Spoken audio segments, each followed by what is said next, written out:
Hi guys, good evening and welcome back once again to the EdWord. I'm your host Eddie, and in tonight's video I'll be discussing what I thought of the latest and very good episode of Star Trek Prodigy, which actually dropped about a week ago. I had a very busy past couple of days this past weekend, and the latest episode of Star Trek Prodigy dropped this past Thursday, so I am now giving you my much delayed video review for it, so I do apologize for the delay and thank you for bearing with me.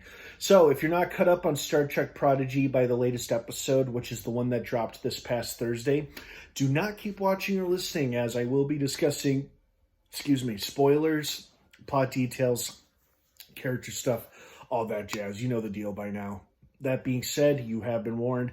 Let's dive right back into it. First and foremost, always great to see some old Star Trek lore in this show, like the return of a deadly old enemy, the Borg. And I gotta say, for a first-time encounter, it could have been gone a lot worse for our heroes, and thankfully it didn't. But it seems like we almost lost Zero there for a while, but thankfully he was able to come back thanks to his friends' love and support, reminding him whose side he was on. And he's already, I love that line he has where he's like, "I'm already part of a collective." And I'm like, oh, that's cute. That's a nice touch. I liked that.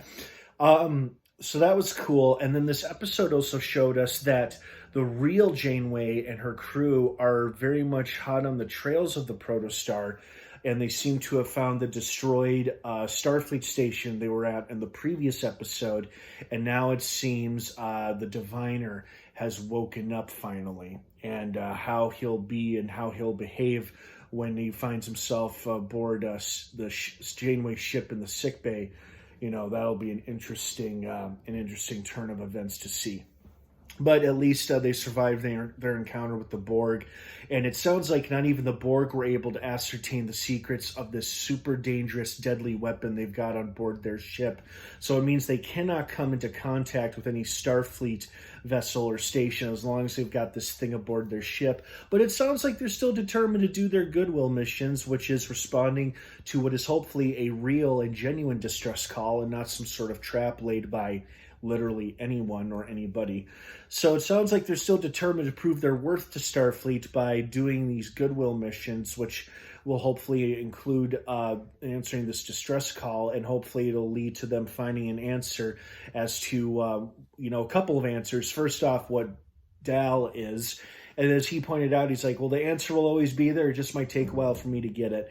And then, of course, trying to figure out how to get this deadly weapon system off the ship. So we'll see what happens. But overall, very good episode. I really like the look and the design of the Borg in animated form. I don't know what that thing was with the two tusks coming out of either side of its face, but it was holding the girl hostage for a while she tried to reason with Zero.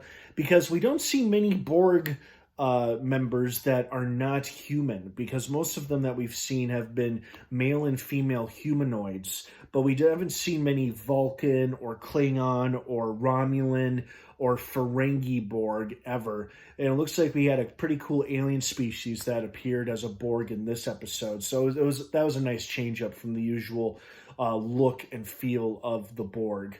I thought it was a pretty smart idea for them to board that ship, and hopefully with the Borg scanning them, figure out, hey, maybe if they can figure out this weapon is, they can disarm it or whatever, but not even the Borg could disarm it, because like was pointed out earlier, this shit is from the future. So it feels like the Diviner would be the only one who knows how to deactivate it. And will he want to? Probably not, but you never know. Gonna have to keep watching to see what happens. So I hope you guys enjoyed this episode as much as I did. Thank you so much for watching this delayed episode review. What did you think of it? I'd love to hear your thoughts and feelings on it. Thanks again for watching. Have a wonderful rest of your night.